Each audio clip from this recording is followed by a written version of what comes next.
Hello YouTube family, કેમ છો? જય માતાજી, ગુડ મોર્નિંગ બધાને. તો જો અત્યાર વાગી જશે 11:30 અને આપણે નહીં ધોઈને થઈ ગયા છીએ તૈયાર. અને આજ છે ને યતરાજને રજા હતી, જયદીપને રજા હતી અને મારે તો થોડીક રજા છે, બહુ આખી પૂરેપૂરી નથી. પણ જો કે ઉઠવામાં આમ જયદીપને યતરાજને રજા હોય એટલે કંઈ વાંધો ના હોય. કાલથી તો યતરાજ સ્કૂલે જવાનું છે એટલે કાલથી ટાઈમ ટુ ટાઈમ આપણે ઉઠવાનું છે. એટલે મેં કીધું આજ થોડું વહેલું મોડું થાય તો હાલે. તો જો સવારમાં થોડાક મોડા જાગ્યા હતા અને પછી ચા પાણી કર્યા અને પછી ભૂખ્યા પેટે જે દવા લેવાની હતી ને લઈ લીધી છે. અને હવે જમ્યા પછીની દવા લેવાની છે તો મેં થોડોક નાસ્તો કરી લો. તો જો 3 ભજીયા, ફૂલવડી અને ચેવડો ને એવું બધું હતું. તો હું નાસ્તો કરવા બેઠી છું અને જયદીપ ગયા છે બહાર. તો આજ છે ને લોટ ખૂટી રહ્યો હતો. તો કાલ સવારમાં ટિફિન કરવાનું હોય જયદીપનું અને યતરાજનું. તો મેં કીધા દળાઈ આવું, પછી સવારમાં તો લોટ વગર શું કરવું એમ. એટલે આ મોટો ડબ્બો છે એ ઉપડે નહીં, એટલે આપણે આ ચણાનો જે નાનો ડબ્બો હતો ને ખાલી કરી નાખ્યો અને એ ડબ્બામાં હું થોડા ઘઉં ભરી અને પછી આપણે દળાઈ આવ્યા છીએ. એટલે હવે ચિંતા નહીં. તો હાલો હવે નાસ્તો કરી લઈએ, પછી જે જમ્યા પછીની દવા છે ને લઈ લેવી. તો જો આ મારું બિલ્લીનું ઝાડ સુકાઈ ગયું હતું ને, મસ્ત મજાનું પાછું છે ને ખીલી ગયું છે.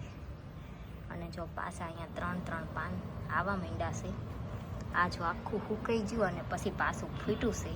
તો હવે મસ્ત થઈ ગયું છે. અને આ બધી જે હળિયું છે એ અત્યારે આપણે લઈ લેવી, કેમ કે હું રોજ અગરબત્તી કરતી હોય પછી ભરવતી હોય, એમાં બસ સાજી થાય ને એટલે હું લઈ લઉં. તો જો આપણે છે ને જેટલી હળિયું હતી બધી કૂપડીમાં લઈ લીધી છે.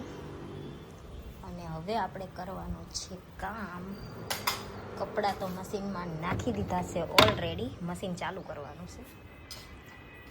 તો અત્યારે જો બપોર વાગી જશે 1 અને આજના બપોરના જમવાનામાં છે છોલેનું શાક, સેવ ટામેટાનું શાક, પરોઠા, સંભારો અને દાળ ભાત.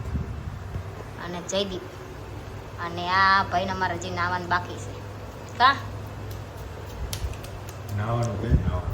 એને છે ને નાવાનું થઈ ગયું છે, મોડો જાગ્યો. તો હું કામ કરતી હતી, મેં હવે કામ પૂરું થઈ જવા દે પછી છેલ્લે તને નવડાવું. તો હાલો હવે છે ને આપણે જમી લેવી, પછી ભાઈ ઘસી નવડાવી દેવી આજે, એટલે છેલ્લે રાખ્યા છે.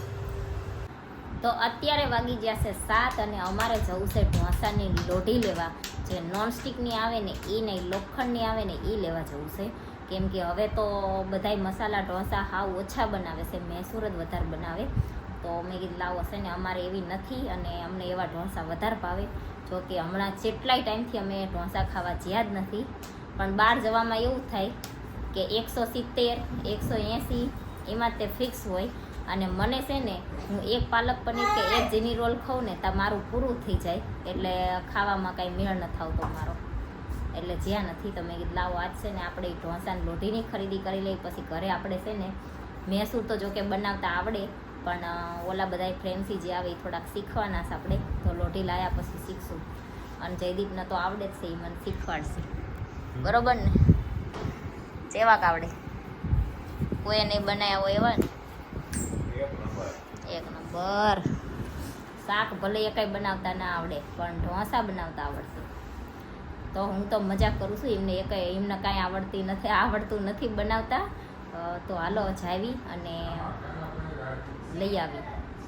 તો જો આપણે છે ને આવતા રહ્યા છીએ લોટી લેવા. અને લોટી છે ને આપણે લઈ લીધી છે ને એ ભાઈ બેઠા છે પોલિશ કરવા. પોલિશ કરી દે ને પછી લોટી આપણે લઈ અને પછી જાવી. તો એ પોલિશ કરે છે, જે બાજુ પોલિશ કરી હોય ને એ બાજુ તે ઢોસા બને એવું છે.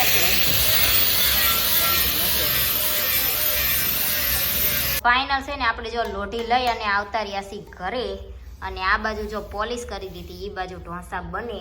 અને એની હારે છે ને જો આ રીતનું આ પતરું અને આ કાપવાનું ને રીતનું બે આવ્યું છે હારે. 7 કિલો છે, 7 કિલોની લીધી છે. અને આ છે ને આવે લોખંડની.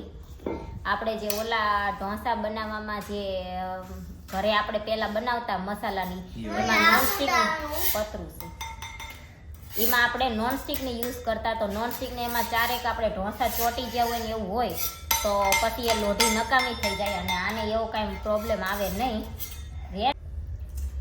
તો અત્યારે છે ને જો આપણે આ લોઢી લઈ આવ્યા અને નોનસ્ટોપ હવે બધાય છે ને વધારે પડતી સુરતમાં તો આ જ તે લોઢી યુઝ કરતા હોય છે. ઓલી લોઢી હવે ઓછી યુઝ કરે એમ. તો દેહમાં રહેતા હોય કે અહીંયા રહેતા હોય, કોના ઘરે આવી લોઢી છે કહેજો. તો જો ફાઇનલ આજ આપણે લઈ લીધી છે. હવે ટૂંક સમયમાં પગ સારો થઈ જાય પછી આપણે બનાવશું એમાં પેપર ઢોસા. એટલે પેપર ઢોસા હું મૈસૂર ને પાલક પનીર ને ઝીની રોલ ને એ બધું એમાં બનાવશું. અને જયદીપે જો બનાવવાનું ચાલુ કરી દીધું છે, એ બનાવવાના છે જો.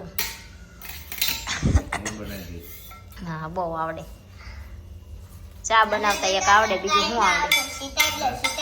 કોને શીખવાડ?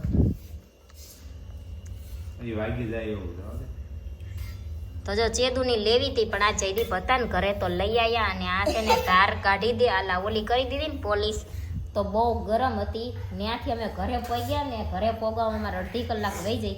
ત્યાં છે ને થોડી ઠરી છે, એટલી ગરમ ધાર કાઢે ને એટલે થઈ જઈ હતી. કાંઈ નહીં, હાલો હવે આપણે બનાવશે જમવાનું તો બનાવી નાખવી. જો અત્યારે છે ને વાગી જ્યાં છે 11:15 રાતના.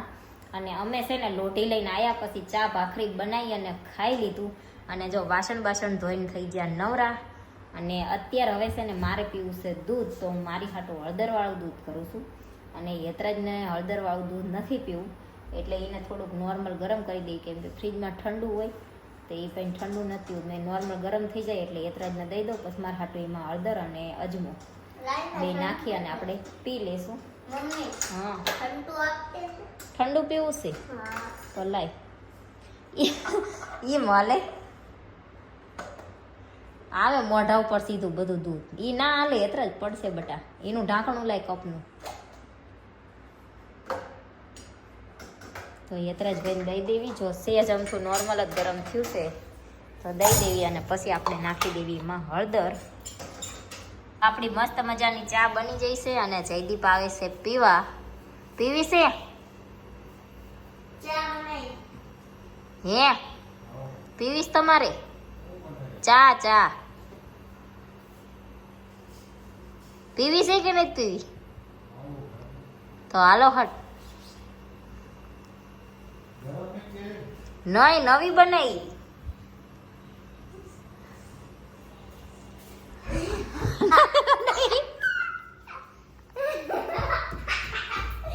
પીતા જાઓ થોડીક ચા.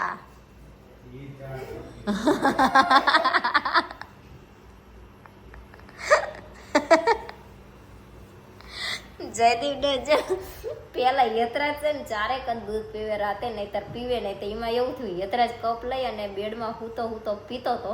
અને જયદીપને એમ થયું કે યતરાજ ચા પીવે છે, તો મને કે હું બનાવ્યું? મેં કીધું ચા બનાવી.